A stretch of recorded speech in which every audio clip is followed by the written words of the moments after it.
So ngayon ay Christmas to New Year part.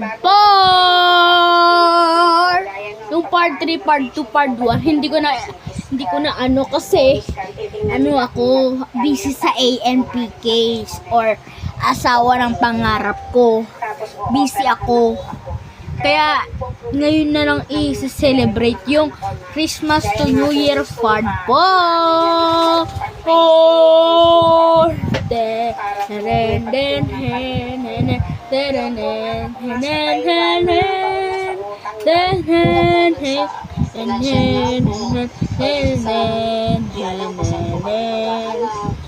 Sabi ko, Kahit